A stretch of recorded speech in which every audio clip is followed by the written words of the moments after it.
अस्सलाम वालेकुम, बिस्मिल्लाहिर्रहमानिर्रहीम। और आज हम KFC स्टाइल में ज़िंगर बर्गर घर पे बनाएंगे और ये माइटी ज़िंगर बर्गर होगा। इसमें ज़िंगर बर्गर का पीस जो है वो किस तरीके से इतना क्रिस्पी और फुल जो उसके क्रम्स होते हैं वो किस तरह से आएंगे, तो ये सब कुछ आपको इस वीडियो में पता चलेगा। और इस वीडियो को कंप्लीट देखिएगा ताकि आप कोई भी पार्ट जो है वो इसका मिस नहीं करें, अदरवाइज़ आपको ठीक से समझ नहीं आएगी कि जो इसके टिप्स एंड ट्रिक्स होंगे। इसमें सबसे इंपॉर्टेंट पार्ट जो है वो मीट का है कि आप चिकन के किस हिस्से का गोश्त लेते हैं। तो आपने ज़िंगर बर्गर के लिए चिकन का थाई पीस लेना है, बोन को अलग कर लें और उसका थाई पीस जो है वो रेडी हो जाता है ज़िंगर के लिए। देन उसमें जाएगा 1 टेबलस्पून नमक जाएगा, 1 टेबलस्पून रेड पेपर जाएगी, रेड चिली पाउडर, और 1 टेबलस्पून ही मस्टर्ड पाउडर जाएगा, सोया सॉस जाएगा, ऑयस्टर सॉस जाएगा और सिरका जाएगा थोड़ा सा।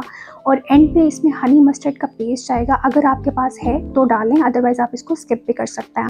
उसके बाद इसको अच्छे से मिक्स करके मैरिनेट होने के लिए आप 1 से 2 घंटों के लिए रखते हैं और उसके बाद आप इसको बना सकते हैं। आपका मैरिनेशन बैटर जो है वो रेडी हो जाता है। मैंने इसको ऑलमोस्ट जो था 6 से 7 घंटों के लिए फ्रिज में रख दिया था। तो आप इसको चाहें तो आप ज़्यादा देर के लिए भी रख सकते हैं, ओवरनाइट भी रख सकते हैं, अदरवाइज़ आप फ़ौरन भी इसको बना सकते हैं। देन उसके बाद जो है आपने मैदा लेना है, सिंपल ये वाइट फ्लावर है, इसके अंदर कोई नमक कोई भी स्पाइसेस जो है वो यूज़ नहीं हुए हैं। उसके अंदर आप ये थाई पीसेस को अच्छे से इसको कोट करेंगे और दबा दबा के प्रेस कर करके इसको कोटिंग करेंगे। इसकी 2 दफ़ा कोटिंग होगी, ठीक है। फर्स्ट कोटिंग जो है वो आपने की इसको, उसके बाद आपने अच्छे से झाड़ लेना है। जिस तरह आप देख रहे हैं कि किसी भी छन्ने की मदद से आप इसका एक्सेस जो मैदा है उसको झाड़ के निकाल दें।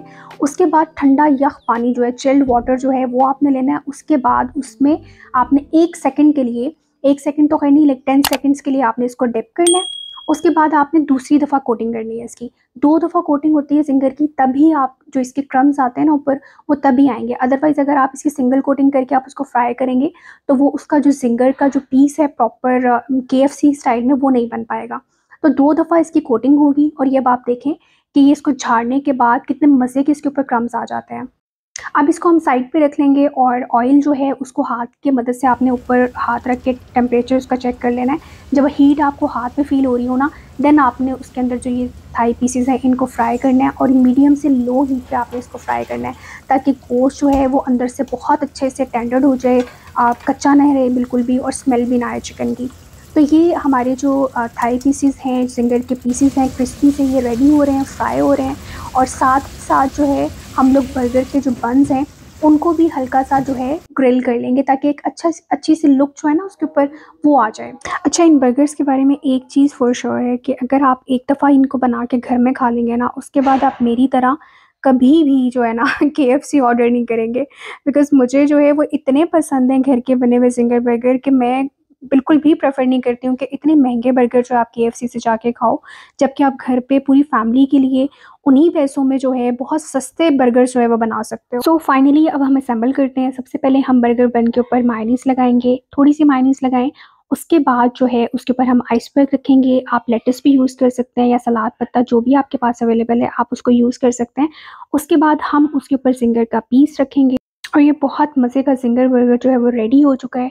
उसके ऊपर भी आप केचप और मायोनीज़ जो है वो अकॉर्डिंग टू योर टेस्ट आप एडजस्ट कर सकते हैं, ज़्यादा भी कर सकते हैं, कम भी कर सकते हैं। और इसके अलावा अगर आपको कोई और सॉस पसंद है तो वो भी आप इसके ऊपर ऐड कर सकते हैं।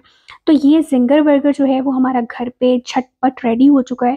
और अगर आपको मेरी वीडियो अच्छी लगी है तो प्लीज़ आप इसको लाइक कीजिएगा इस वीडियो को, और सब्सक्राइब कर लें मेरे चैनल को ताकि आप जो मज़ीद वीडियोस आने वाली हैं इंशाल्लाह आप उनको देख सकें।